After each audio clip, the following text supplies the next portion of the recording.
All right, this is a John Deere 4710. This is actually an 80-foot boom that the customer has extended out to 90. So I believe everything should be pretty similar, but just make that note. So here on the rear, you're going to measure over from center. Find center between the wheels. You're going to measure over 38 inches. That's where this peg will go. If you notice, there is an offset to the mount and the peg. It's 1 inch, so you can adjust for that if you'd like. But if you're within 60 feet, I don't worry. As long as you're within 3 inches of right, you're good.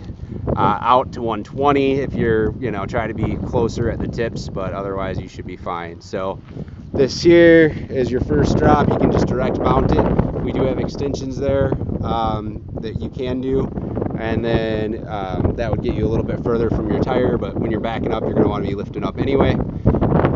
Position 2, so that was that'd be P1, passenger side 1.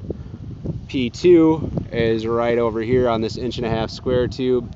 We've got a 34-inch extension because on 38-inch rows, that is the longest extension that we have. 38-inch rows, it's just outside of the tire and it should be okay, but you're going to be cautious when you are going down the road. Got just enough hose there to get out to your nozzle body. Using that last extension. P3, if you've got this shield for folding up, this doesn't need to be extended as far. It'll be in between the wheels. So we've just got this 9x18 offset for that position. P4, 34-inch extension, same thing over and over again, just measure right. P5 is the same thing. Once you get out here, it's going to be a little bit different on different booms, but more or less the 1 inch U-bolts should cover whatever you end up with out here. Here we have a wedge block, and this is what you'd have to fold up from the cab. So this will tilt you down at a trailing angle if you're driving forward. It would tilt you back a little bit in the direction you want to be, and then as you fold up, it'll hold it straight out so that they're not swinging back and forth on you going down the road.